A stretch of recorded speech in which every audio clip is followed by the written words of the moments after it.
Bet on Bears fans, another edition of the Chicago Bears podcast coming your way. Pat, the designer, Shea Norling, back in the building. It's been a while, brother. Been a minute, 3 weeks. You've been to Greece. I've been to Cincinnati. They are a little different. A couple of equal vacations. Yeah. But a lot to get into on today's episode. We got to talk about what we saw, of course, in the preseason game and kind of where I'm at with Ryan Poles and Ben Johnson's game plan. Somebody did call me out and was like, you really attribute a lot of the bad to Ryan Poles, and you got to include Ben Johnson in that. And you are 100% right, and we'll make sure that we do that from here moving forward because he's a part of the game plan. Also, got to talk about this left tackle competition. There may not be one. We may just really be rolling into the season going, pray for Ozzie every day. I think so. And all that and more on today's episode of the Chicago Bears podcast. Hit that like button, subscribe to the page, leave a 5-star review. Y'all know what to do. Today's Fresh Start headlines brought to you by Midwest Dairy. Dairy delivers more than great taste. It delivers nutrients that help power your day. Visit usdairy.com to learn more. First things first, welcome back, my friend. How are you? Thank you. I'm wonderful. I'm glad to be back. I'm feeling refreshed. We've kind of been running through everything from vacation. It sounds like it was one of the more elite trips that you've taken. Yeah, it was spectacular. 2 weeks in Europe. It was just wonderful. My wife and I hung out, got to unplug for the first time in a really long time, and just, a little bit here and there as like a fan more than anything, but it was just, for the most part, it wasn't waking up every day and grinding with the news of the day. It was, I'm going to wake up, I'm going to go get a coffee, get a little breakfast, and then just hang out by the pool. It was unbelievable. And then there's just one day where they go, NFL players can go back and play college with eligibility, and I know you were losing it. No, you know what? No, you were just like, what? I can't. I was home by then, and I can't. It didn't even make me angry. And I said it this morning on Cap and Hood. I'm like, it kind of beaten into submission that I don't care about the sport anymore, and I can't even get worked up about it because it's just the game's gone. Yeah, it is what it is. That is where I'm at with a lot of college sports. Yeah, when I saw. They're cleaning the windows, folks. Bro, I thought a human being was going down. You talk about a job.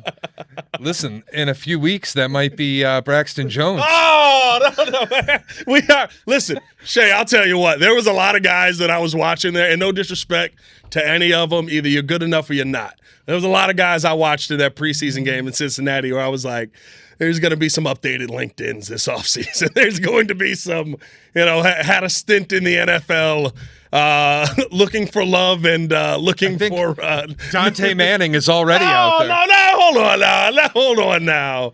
We got to talk about some people that stood out. We may disagree on that one. We'll talk about a lot getting into this. Let's talk a little bit about, starting off this defense. We've now seen it for 2 weeks. We saw the starting defense a little bit versus the Cincinnati Bengals. I don't know why I had a brain fart on where I was about to say. I think it was I saw Montez Sweat out there. You know what it was? I'm still stuck on the fact that Deshaun Watson somehow is still employed by anybody, so I was ready to go Cleveland Browns. And QB1. QB1. We're not even going to shout out the scumbags winning, I guess. I don't know at this point with that. But I came away from the joint practice, got a chance to take a look at that, and then looking at the team in the game and seeing the first team defense going up against backups and legitimate backups. And Shea, I just kind of went, yeah, that whole post-draft Ryan Poles, Ben Johnson plan of we're just going to be able to cover everyone, and that allows us more time to get to the quarterback. It's probably not going to work. And I get it. It's vanilla. You're not seeing DA throw everything out there, although in the first game we did see some corner blitzes and things like that thrown out. So I think he's doing a little bit more than vanilla. Yeah, but the lack of pressure that this team can create with the first team versus backups, where in a 3rd and 14 situation, you sent I believe it was an 8-man blitz, and the quarterback didn't even feel like there was any pressure around his ankles, and you gave up a 3rd and 14, I went, it might be a long season in the passing game. And then the next series, he gave up a 3rd and 10.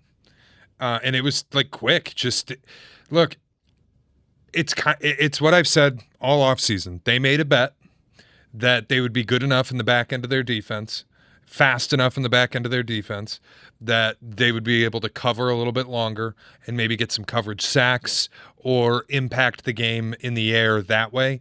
I don't want to make it about an overreaction to a preseason game because it's not really where I'm at. I'm not going, I saw him give up a 3rd and 14 and a 3rd and 10 in successive series where they couldn't guard people. And really they needed in that first drive, they needed to be operating in the shadow of their own end zone because they used that as an extra defender. It's like getting a bonus safety when you have the out of bounds working in your favor. But it's, whoa. We got a lot going on. Oh, we got guys at the window. Siri's trying to chime in. All right. No, I was going to say it's more about Kobe Bryant's out till December. Yep. And Kyler Gordon, is he alive? He's still on PUP. And to me, you built this defense on speed. You built this defense on the secondary. A big part of that's a $40 million nickel corner who was, Ben Johnson doesn't even know him. He's a mystery to the head coach. And a big part of that was the headline free agent signing of Kobe Bryant, who now will be out until the final month of the regular season. Yes.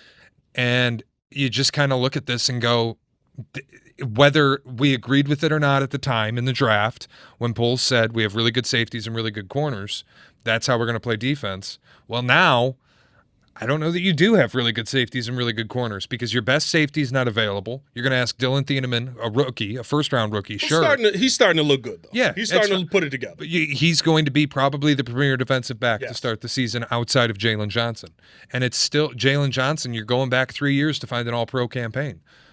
So it's just, to me, you made a bet, and early returns are you might have misplayed it. Yeah. You might have misplayed the hand. And here's I'm not even going to say that everything about this defense is horrible, Shea. I actually think that the Bears defense, and they have shown this through training camp and they have shown this through the games, I think they're going to be a good run-stuffing defense. I think that they have found ways, and just knowing the scheme, knowing the system with the speed they have on the back end, you have seen them be able to slow down run games. They only gave up 64 yards in that game in total.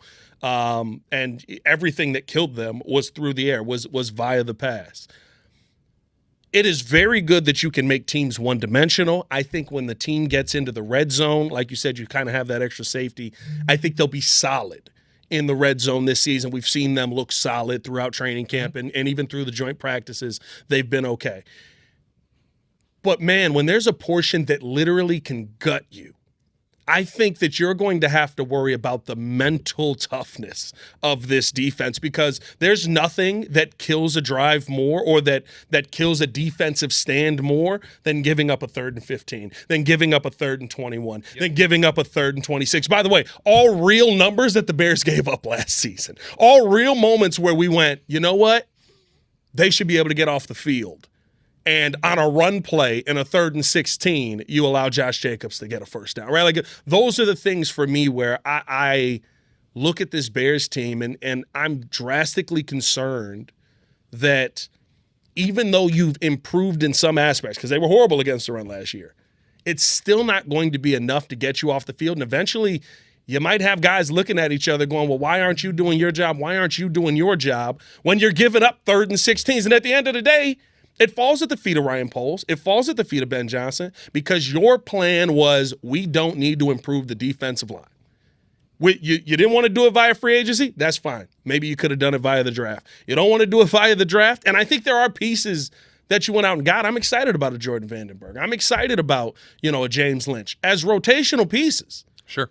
I don't know if they're going to be able to make a elite difference. And it's relying on Austin Booker to be kind of that 3-down guy. I don't know. I think it's asking a lot. I've said that before. But their bet was, we got Neville Gallimore, and we're going to rely on resurgence from Grady Jarrett. We're going to rely on a bounce back from Dayo Dengbo. We're going to rely on Austin Booker now in year 3. Montez Sweat is who he is. And we're going to rely on Shamar Turner. And, update on Shamar Turner. He won't be in the mix until October. Yeah. So you're talking about breaking in a guy who's now going to miss all of camp and the first month of the season in October. That's your answer on the defensive line? No, it's really, to me, I think if they're watching it the way that we are, they know as well as we do. Like, I'm not going to sit here and tell you the sky is falling or the season's over. Do I think they can win a Super Bowl with this defense? No, I don't. Do I think they can win a division with this defense? Sure. Yeah. They make the playoffs? Absolutely. Yeah. But can win a Super Bowl? No. This would be the difference.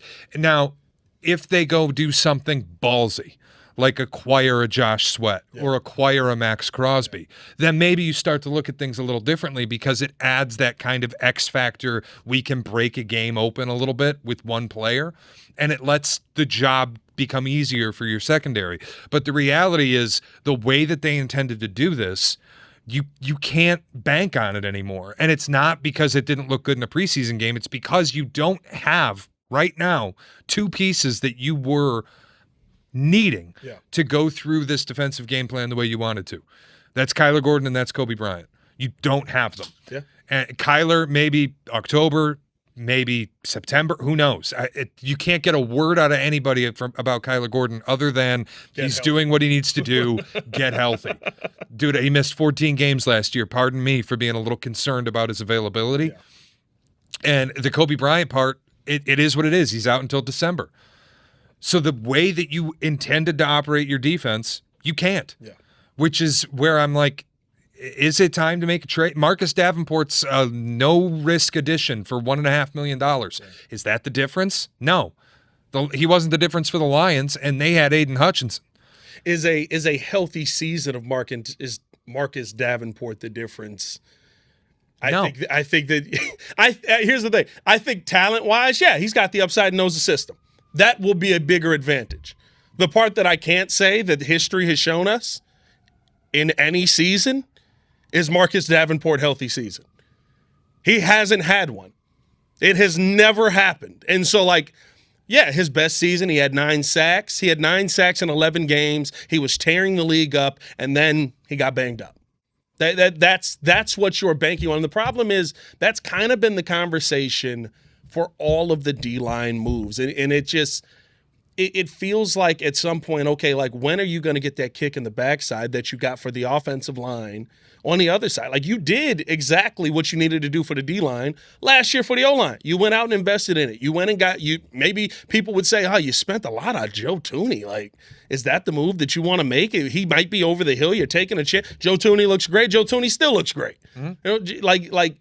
Sometimes taking a chance on the guys that have the name, and maybe that's what they thought they were doing with Grady Jarrett, but taking a chance on the guys that have the name and have the cachet and are coming off of that season, you can't worry about 5 years down the road. You're not in that position right now. You're in a position where you can win. You want to worry about 5 years down the road? Draft the guy. You know what you didn't do this offseason? Draft the guy. You found some nice pieces and maybe you get lucky and Jordan Vandenberg's a legit piece. But I think he can be. But here's the thing, even with that, Shea, what we're talking about going into this season is Jordan Vandenberg might be a nice piece for this defense, rookie. Malik Muhammad is proving to be a better nickel maybe than people thought he could be, rookie. Dylan Thieneman is figuring out the position at safety and now is kind of settling in, and you're seeing his speed be able to play out because he's understanding what he's seeing. Rookie. There's a lot of things they haven't seen yet. Even if you want to throw James Lynch in there, if you want, all of the guys that we're excited about aren't the Austin. I mean, we're excited about Austin Booker, but more in a pass rush role.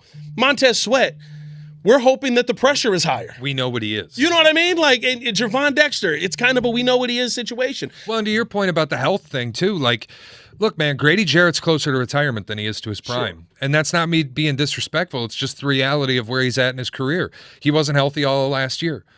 I haven't seen Dio healthy. Austin Booker is. You saw motivated Dio Dangbo. Sure, but it's to your point, can I rely on healthy Marcus Davenport? Yeah. Can I rely on healthy Dio? Yeah. Can I rely on healthy Grady Jarrett? Yeah. I can't rely on healthy Shamar Turner. I can't rely. It's all these guys. And I get that's the nature of playing in the NFL. You're going to deal with injuries. But it's a lot of pieces on this defense where you were banking on them to be your pieces, and a lot of them are absent. I didn't like the strategy when they told us what the strategy was when everyone was healthy. Yeah. Well, now the strategy has been blown out the window because the two pieces you maybe needed the most are not healthy.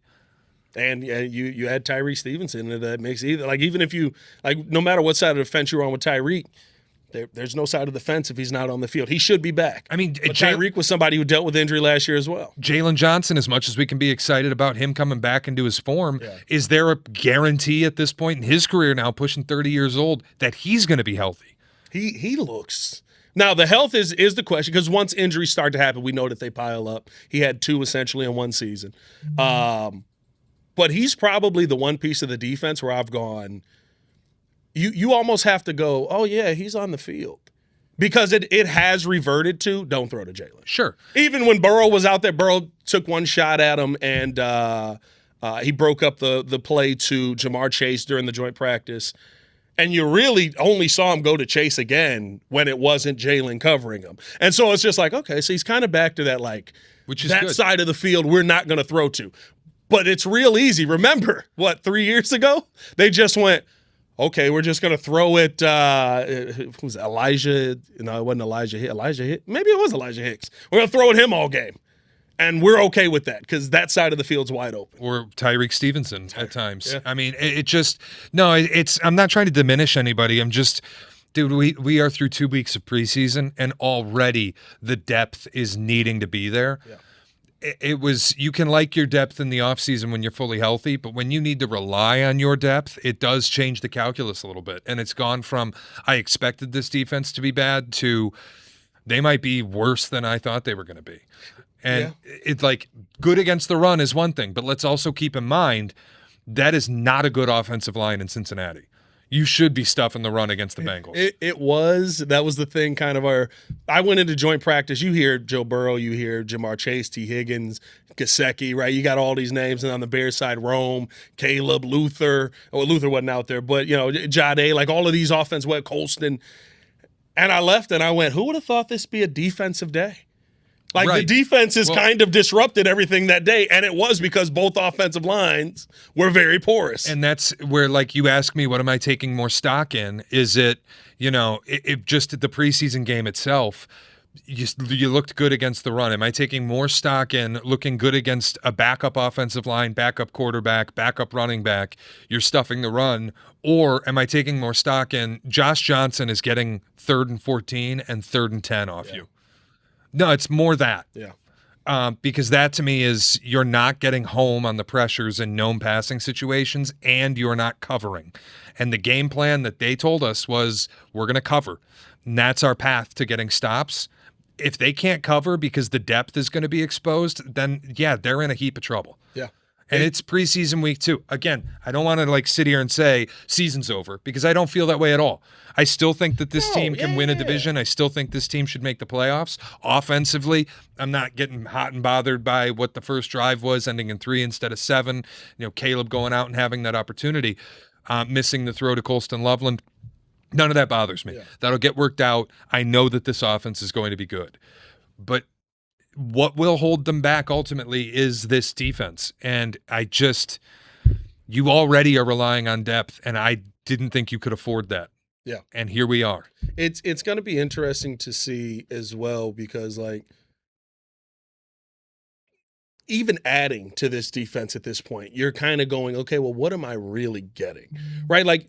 And I think this is how you have the conversation in a fair way because we are reacting to what we have seen over 2 weeks. I'm reacting to what I've seen throughout training camp. And I've kind of gone, the defense has been good in the run. They've been solid in the red zone, but if you're throwing the football, you can beat them. Caleb Williams has beat them a ton. And maybe that's attributed to Caleb Williams being as good as he is.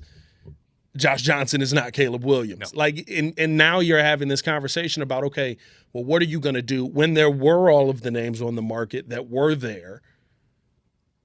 I also have to say I wasn't looking to give up what a lot of people gave up. What Jalen Phillips get in Miami, like 150, isn't he at? It's an insane contract. It's an insane contract. The Bears, I'm glad that the Bears weren't in on that conversation. Were you willing to give up 3 first-round picks for Max Crosby? I guess more so maybe sitting here now, but then when we saw that deal go down for the Ravens, we weren't like, holy crap, how did the Bears not get on that? We all went, Ravens got fleeced. Yeah, the Ravens got fleeced. So, I also want to be fair to the conversation of can you get that pass rusher? Allow me to be fair to it, because now I'll give you the positive side, or at least what I feel is the hopeful side, is maybe the Bears have an opportunity to both have their cake and eat it, in the sense that you got to use your first-round pick this year. You know, we heard all the reports throughout the week of joint practices. Dexter Lawrence is having his way with the Bears' offensive line. And people start questioning, okay, why didn't we make that trade? Well, it cost the Bengals the number 10 pick in the draft. Yeah. You would not have Dylan Thieneman and have Dexter Lawrence. But now where you're sitting, some of the names that were on the market then are on the market now. And namely, Josh Sweat and Max Crosby. You could acquire one of those players using 2027 draft capital, and you can still have Dylan Thieneman, where you wouldn't if you had done it before the draft. So I think that opportunity is still there, and it relies on a couple of things. The Raiders have to be bad. The Cardinals have to be bad. I don't think there's any question the Cardinals are going to be bad, and I don't think there's any question that Josh Sweat doesn't want to be there. Yeah. He went to that team for Jonathan Gannon. Gannon's not the head coach anymore. Like, it just, that feels like it makes the most sense to me. And you can print an obvious shirt, let's get sweaty. You know, you got two sweats in your defensive line.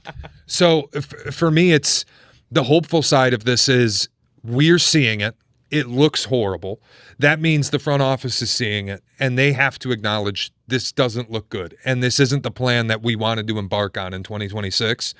So by the end of September, mid-October, or by the time we get to a trade deadline, where you're firmly in the hunt in the playoffs in the NFC and in this division, do you make a move using 2027 capital, and you have, you know, Dylan Thieneman's in place and Kobe Bryant's coming back, and maybe by that point Kyler Gordon's playing, and your needs are a little more clear, and the capital you have to deal with is a little more clear, and that allows you to make a move and get Josh Sweat and Max Crosby. And at that point, do we look at this defense and go, you know what?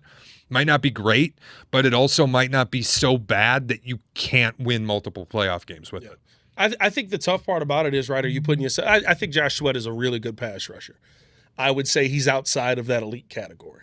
Yeah, it feels a little Montez Sweatish. And that's kind of – the flip side of that – the pressure is better maybe than Montez, than the sack production. The flip side of that is you don't have to give up multiple first-round picks to get him. Right. And there is no, like, Arizona gets a comp pick if he leaves in free agency. No, he's under contract for 2 more seasons. So it could be as, like the Montez Sweat deal was, hey, you want a second-round pick? Yeah. Bang, you get Josh Sweat. You know, that's kind of where I'm like, I'm not going to sit here and give up hope or say that this defense is just awful, there is no fixing it. I think the pathway is clear. They just have to be willing to take it.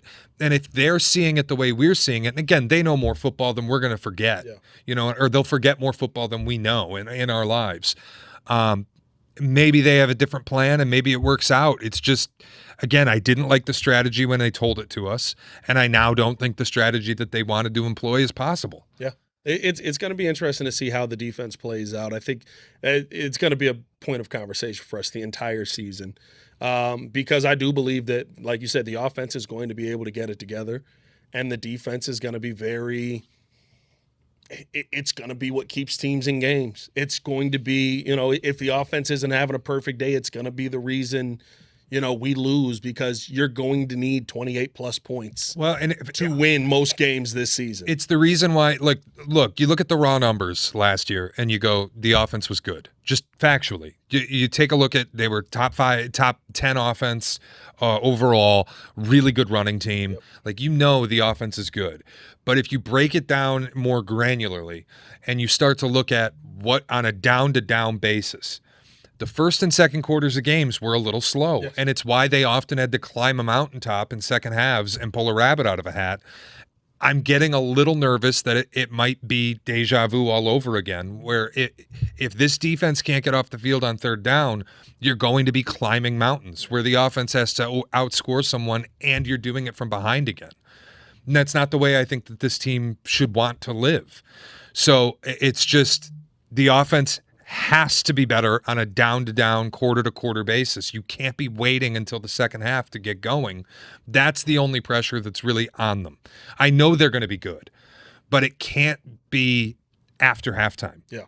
It has to be out of the gate. You have to make the other team chase you. And they might be able to with what this defense is, but at least you'll be operating from kind of like an even playing field.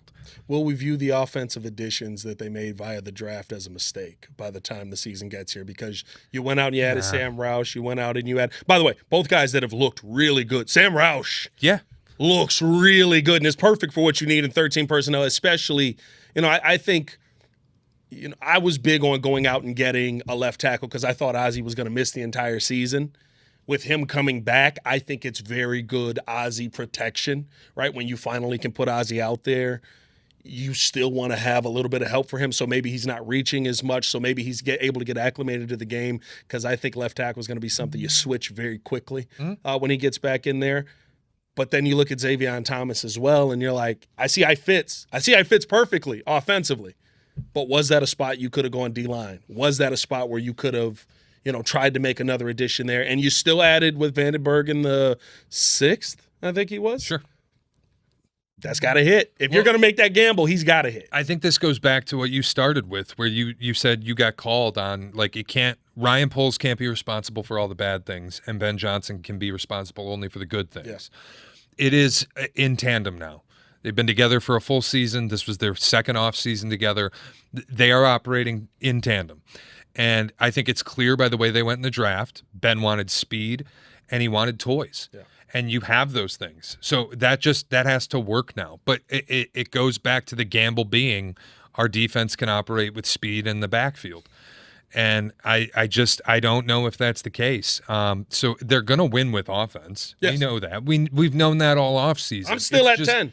Now that we've seen more of what they look like defensively through 2 preseason games, you go, it might be, worse maybe than we thought it was going to be. I think that is the funny part. Like all the injuries that the defense has had, all of the struggles that have kind of gone into it. I just watching them, I'm still like, probably still a 10-win team. They're probably still a playoff team. They're like, my opinion didn't change, but I think that's how strongly I feel about the offense. And I'm kind of like, if the defense gives you, hey, even with what I've said, right? Like they're going to be better in the run game, and I think they're going to be a solid red zone team.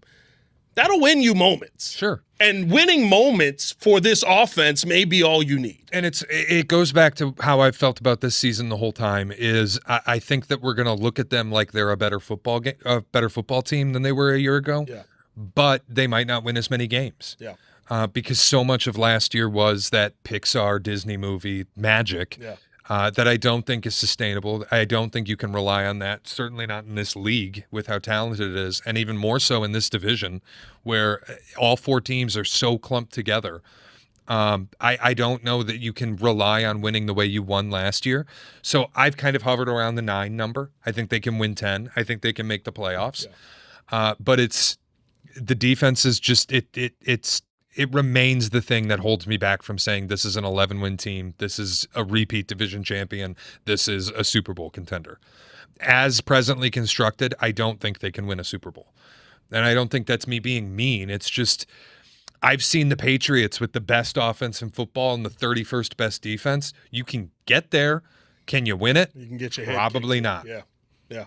And you'd need magic. You really wouldn't. It would be very similar to early Mahomes. That would be a Disney ending. And Tom Holland plays Ben Johnson. What Ben Johnson said, the goal is to have the highest scoring offense in the history of the league.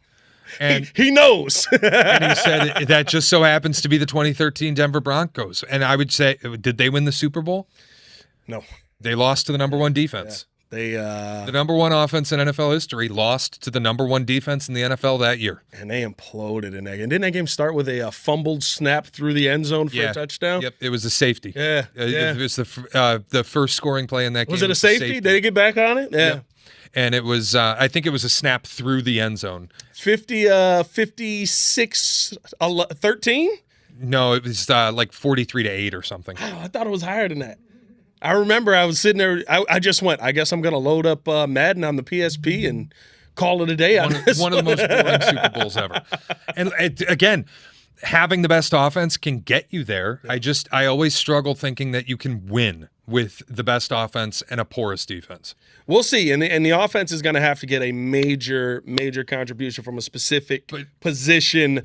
This segment brought to you by your local dairy farmers. Add dairy to your day and visit usdairy.com to learn more. Shea, I mean, there's only one obvious way to say it. You know, the big hole on this offense that has been the big hole on this offense, and unfortunately this time due to injury, but there is not a left tackle on this team. Nope. There is one, but he is not healthy. Can I tell you why I don't care about this? Really? I don't. I think it's a hot topic today because Braxton Jones still can't handle a bull rush. It looks so bad. It does. It looks so bad. The only thing that makes Braxton Jones not look as bad is Karan Amagaji legitimately cannot play football. No, he won't be on the team. Yeah, like, hot take, I think both him and Jedrick Wills are cut. Probably so. I think both him and Jedrick Wills are cut. I think that's true. They look bad at football out there right now. And I think Jedrick is more, he doesn't trust the injury that he had. But what I would say is, like, I feel like people have forgotten in the way we're talking about the left tackle position. And this isn't me diminishing the importance of it. I agree it is probably the most important position on the offensive line, especially when you have a right-handed quarterback. But if you flash back to a year ago, left tackle was as big a question mark as it is now. And it was the same guy. It was Braxton Jones. I think they've been bailed out a little bit by the fact Ozzie Trapillo came off PUP, and it feels like we'll see him sooner than later. How effective he is, what that looks like, we'll see. But at least we know, okay, he's going to play this year, right? Maybe he starts the season on short-term IR, but we're going to see him. Whether it's October, November, we'll see him. Yeah. They had one of the best offensive lines in football last year without a left tackle for large portions of the season. I think people think Ozzie played longer than he did. Ozzie didn't play until week 12, I think. Week 12, yeah, because Theo ended up getting hurt. Yeah, it was, Braxton Jones got benched against the Raiders, and then it was Theo Benedette, and then Theo got hurt, and Ozzie came in, and it's like, oh, he can play. Yeah. Then Ozzie gets hurt. So it's, to me, the same question that we had a year ago at left tackle, the same position and some of the same names. Last year, it was one of the best O-lines in football. So why should I sit here all concerned as if left tackle is going to sink this O-line? I get it. You don't have Drew Dalman. But we've heard good things for the most part on Garrett Bradbury. Solid. Logan Jones looked good in his exposure. He's made me feel much better. So to me, it's I trust Dan Rauscher. I trust Ben Johnson in terms of scheming up an offense and getting a run game together, where I'm not going to look at left tackle and go, yeah, it'll sink the offense. It didn't last year, and it was a problem for the majority of last year. I think most people probably feel this way because it has felt like Braxton Jones has been the default. And that was because Theo Benedette wasn't in the competition. Now with Theo Benedette in the competition, I think you saw it in the game. Theo had a rough first drive, but then he settled in. Whether it's versus threes and fours, like I get it.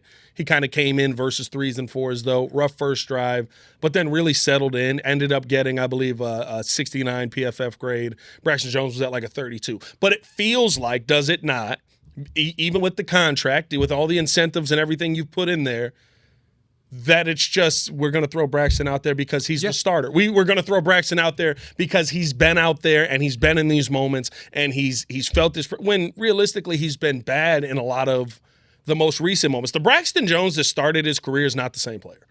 No, it's like I think he's gotten significantly worse, and we keep going back to that guy who in the first season lived up to what surpassed our expectations for a 5th-round pick. He's not that guy anymore. I hate to keep saying it, but again, it's the bet that they made. They could have taken a left tackle in the first round of the draft or the second round of the draft. The option was there for them. They chose not to. They chose to enter this season with Braxton Jones as their left tackle. It doesn't bother me in the way it does defensively, because I know you have Joe Thuney. Yes. Garrett Bradbury and Logan Jones were hearing good things. I know you got Jonah Jackson. I know you have Darnell Wright. I know the offensive line has dudes on it that I can rely on, that know this system, that know the coaching staff. There's a trust level on that side where you made the bet at left tackle, and I think you can overcome it. And Ozzie coming back as quickly as he has from this injury, unbelievable. It's incredible, and I think it bails out a little bit of the decision making. Yeah. Defensively, I can't get there to the same degree because you don't have, the defensive tackle version of Joe Thuney or the defensive tackle version of Jonah Jackson. You don't have an option that's coming back that's the better option. You don't have the edge rusher version of Darnell Wright. Yeah. Like you took a gamble on not adding legitimate players on your defensive line, and you don't really have elite players on your defensive line to cover those holes. So I feel more of the concern on the defensive side because they don't have players that can supplement that role, where on offense I think they do. So I'm not getting bothered by what left tackle looks like right now. They overcame it a year ago. Yeah. I don't see any reason why they can't overcome it again. That is the hope. And realistically, hearing that Ozzie is back, it gives you a sense of, okay, we only have to deal with this for so long, even if he starts the season out on PUP, which would be interesting to he won't. They didn't take him off PUP to put him back on. That would be shocking to me. But even if he does, right, I think PUP is first 4 weeks of the season. Yeah. He would have to miss. That's 4 weeks of like, sweet Jesus, like just watch yourself, like help. And another thing that we also have to point out, and Caleb did it the entire game, he's much better at stepping up in the pocket. Like even in that game on the first drive, Braxton Jones did not have a good play. Like I can't say that Braxton looked good at any point. There was one point, he gets beat to the outside, and I'm like, Jesus, Caleb, please see it or you're gonna die. And he stepped up in the pocket, and he evaded left, and he made a throw, and it wasn't completed, but it's one of those where you go, okay, but he knows this guy sucks. Right. That means a lot. Well, and even the throw to Colston Loveland, you didn't complete it. It was a miss, but that's the type of throw I want you to make. Yeah. And I get Ben being upset because he didn't go to the right spot, but those are those moments where Ben and Caleb will probably never see eye to eye. Because he's going to go, I see a touchdown if I make this pass perfect. And Ben's going to go, yeah, well, I see it here. And it probably would have been easier for you. And it's also one of those things that gets ironed out as the season goes on, where like Caleb can take the easier option, and I imagine he will at times. Some of the hero ball still is going to be there. I don't want him to get rid of that either. The hero ball is what made last season so special. Yes. So I can't get worked up about left tackle being what it is right now because, look, even the Ozzie thing where it feels like a lot of this we're still talking about, are we going to not see him until week 6 or week 7 or whenever? I can't quite figure out why they would take him off PUP if he were going to miss the first 4 games of the season. You know what I mean? Yeah. You could have just left him on. You could have left him on PUP and he could have missed the first 4 weeks on the short term. The fact that they took him off of it, like, I don't want to read tea leaves or get myself too excited and fall for an okey doke or something, but it does feel like he might be back before September's over. Is it the decision or is it the situation though? Like sometimes you've seen teams take guys off of PUP or whatever it is that they're on to go, it's so bad there, we just need to see if you can play. Like if you can come back at 60% of yourself, we know that that's way better than anything that Braxton Jones is going to give us. That's the only thing that I could think if they were to put him back on PUP, and just to get him some of those padded practices in there and have him be a part of it and start to work himself back into that rotation. But it is truly. And maybe it is they want to get him a little work in camp. Yes. They want to get him in those padded practices, and then they have the ability to put him on IR to start the year. We'll see what happens with it. But it remains, I'm more optimistic about that position than I thought I would be at any point. Yeah. Because I feel like Ozzie's going to play. We entered all offseason, we've talked about, can you rely on Ozzie Trapillo to ever play with the injury that happened? It's so devastating. Where there's a laundry list of guys his size who have had this injury that just don't play football again. They don't come back. And I think I'm much more optimistic about where they are because the return from this and the way it's been talked about too with the players who've brought it up that just say it's unbelievable. Nobody could have expected this. You think about even how Ben and Ryan talked about it. When we talked to him at the coaches meetings and things like that, like they were like, yeah, we're going to have to piecemeal that position throughout the season. They were not expecting him to be back this early. No. I don't think that this is like the Bears always knew. I think the Bears were like, wait, he's able to do what? You're telling me he's clear to get back on Well, the field? and just imagine how shocked these guys must be with what they're dealing with Shamar Turner and Kyler Gordon. Yeah. That you had one of the most devastating injuries you can suffer happen to a massive left tackle, and he's back first. I've made this comparison. I made it when I went on Waddle and Sylvie last week, and I've talked about it on the Breeze. Like, Kyler Gordon's situation is starting to feel like Derrick Rose a little bit to me. Where, remember, everyone just would come. There were a bunch of massive like players who had ACL injuries all in the same year. Derrick, Russ, Adrian Peterson went out. Is Kevin Durant? No, not KD. So one other one had a ACL, and like everybody kept coming back. And then like Russ came back, and his first play was like a dunk from just inside the free throw line, and you're like, okay, I get it. There's a mental part that you got to overcome, but like, you gonna get back? Are you back at any point? And it's just like, AP comes back and has the 2,000-yard season, and it turned into like the Bulls got impatient with Derrick versus Derrick never being able to get back to himself, because he did come back. He contributed for I want to say that Minnesota team when they made the playoffs. Like he came back and was able to still play. He was never Derrick Rose again, but he was still able to contribute. I kind of feel like that's where the Bears are at with Kyler Gordon now, where it's just like, TJ Edwards' foot the last time he was on a football field was facing the opposite direction from where it was supposed to go. Dio Adangbo, whatever you think of him, tore a ligament and came back within 6 months. And Ozzie Trapillo tore his patellar tendon, an injury that literally ends careers in the NFL. Yep. And he might be back on the field. I think now, human nature, even Ben Johnson inside their locker room, I think they're just looking at Kyler going, look, I get it, it's soft tissue. I'm not going to say it's not important, but buddy, not for nothing. We've got bigger injuries, and you're not back. Where you at? Get you going, yeah. Like, I wonder. Well, I think last year everything around it was a little tiring. You kept hearing he was going to be ready for week 1, and then he isn't, and then week 2, and then week 3, and then IR, and then you only play in the 3 games all season. Yep. Now dealing with it again, it's frustrating, and you can't blame anyone for being frustrated. It's one of those situations where I wonder if the Bears, because again, the NFL is a what have you done for me lately business. Ben didn't draft Kyler Gordon. Nope. Ben doesn't know it. Didn't draft Kyler Gordon. These guys don't know Kyler Gordon. And Malik Muhammad looks really good early on in his NFL career. Yeah. There's going to be a lot of, we trust that guy, and so I don't mind having him on the field. It might be a Wally Pipp situation. Yeah. That really might be what we're heading towards. And I think Kyler is phenomenal when he's on the field. I don't think there's 3 nickel corners better than him in football. But it's truly like you can just tell, and maybe it's also we gotta get some people with new questions, like maybe just chat GPT some questions, be like, how do I ask this in a better way or a different way? Because I can bet any amount of money that Ben Johnson is sick of going, yeah, we don't know when he's going to be back, but that is the job. That adds to the frustration with the player too, though, is like you might not be annoyed with the player. Like if Ben Johnson and Kyler Gordon sit down together and have a meal, or if they're in a meeting together, they're probably fine. But as a coach, you have to imagine every time you take the podium, you have the media asking you a reasonable question. What's the update on Kyler Gordon? And you don't have an answer every single time. Yeah. That becomes the frustration you have with the player, that like, dude, you got to get right. Yeah. You got to get healthy. We need you. We're dying out here. And that's the other part too, is like, if that is a position of concern, they're going to attack him. Like you can guarantee week 1, whatever we think of Bryce Young, he's going to the slot a lot.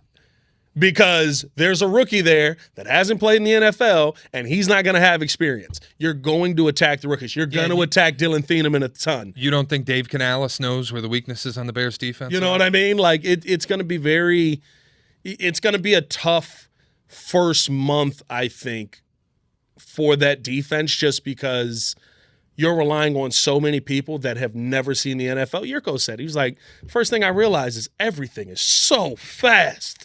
Why is he moving that fast? He's so big. He's so fast. Pause. That was crazy. But ask Fernando Mendoza how different it is suiting up for the Raiders than it was suiting up for Indiana, where everything's easy. Indiana, everything was easy. Everybody's open. You're running a lot of RPO. The linebackers aren't as quick. They're not getting to those spots.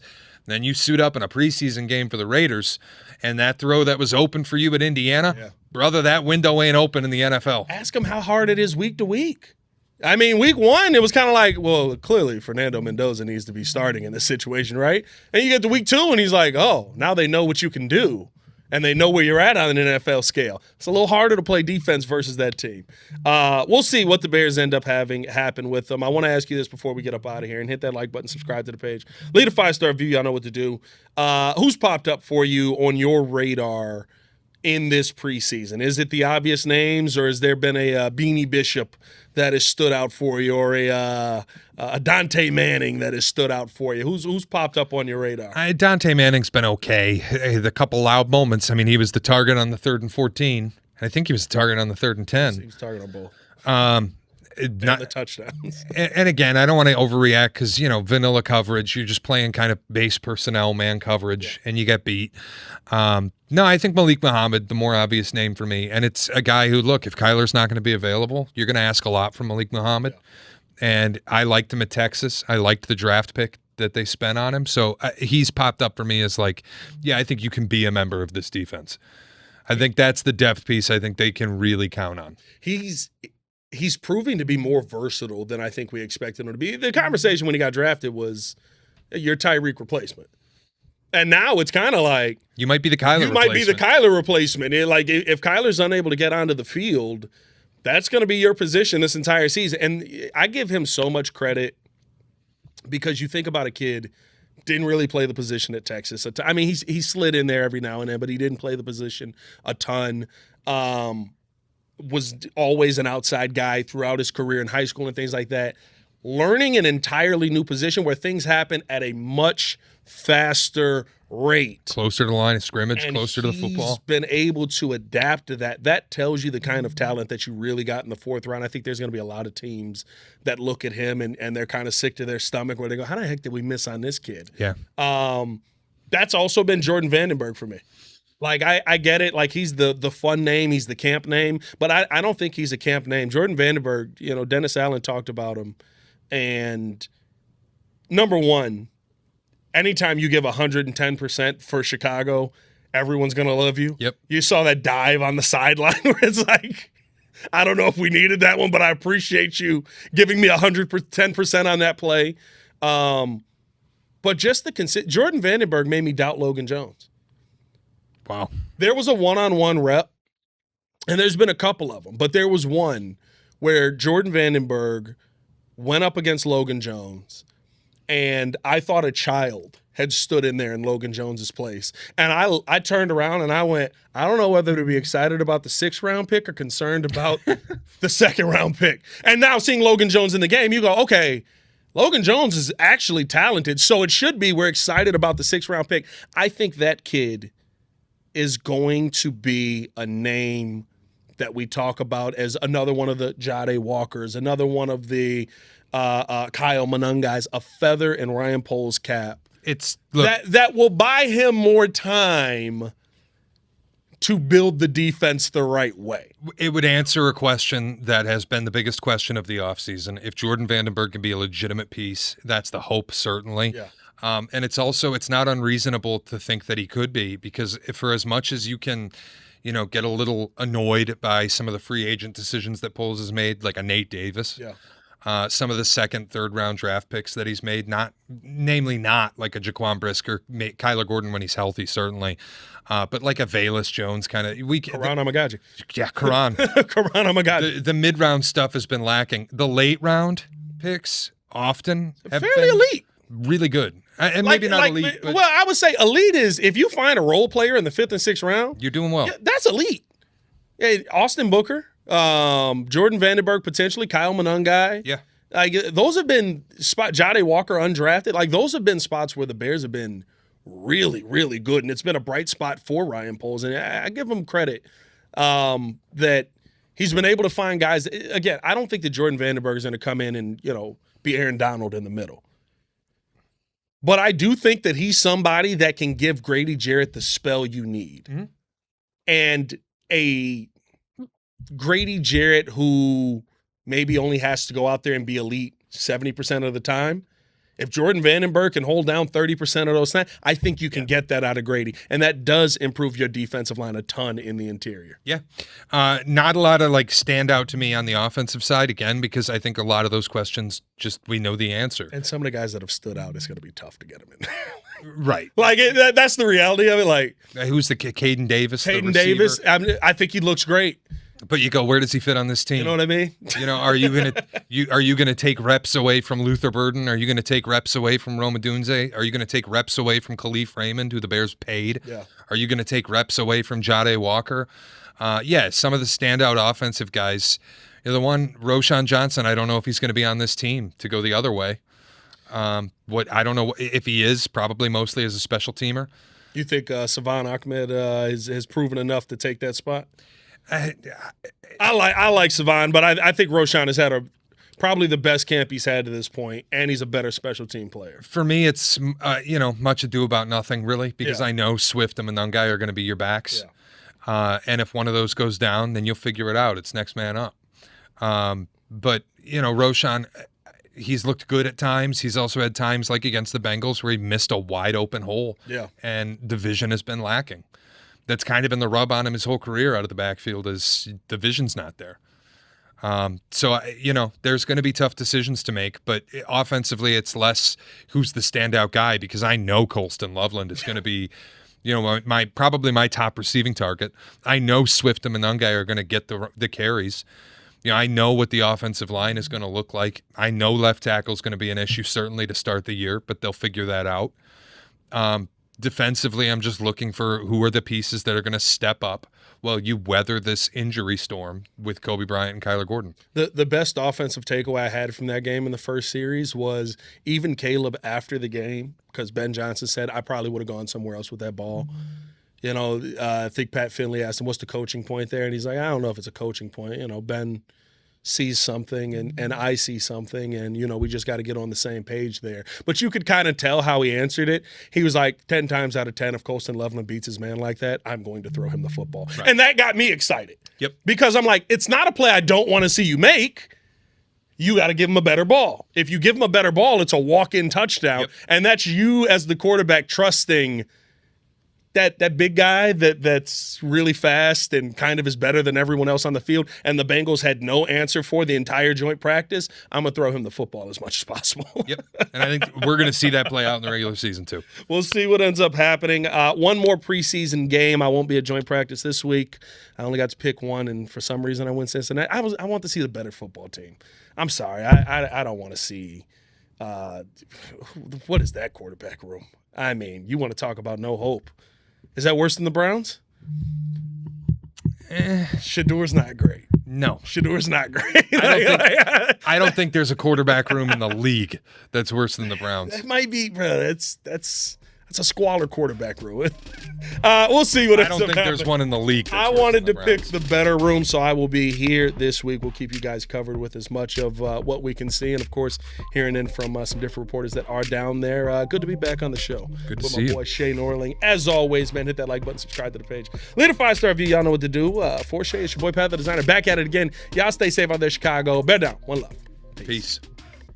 Dang, I like that. Locked in a little. When it comes to my ride, I don't mess around. Advantage Chevrolet. 3 locations. Chicagoland's covered. You want a Chevy? They've got it. You want savings? Oh, yeah. Most important, trust. No runaround. They shoot you straight. Advantage Chevrolet Hodgkins. Together, let's drive.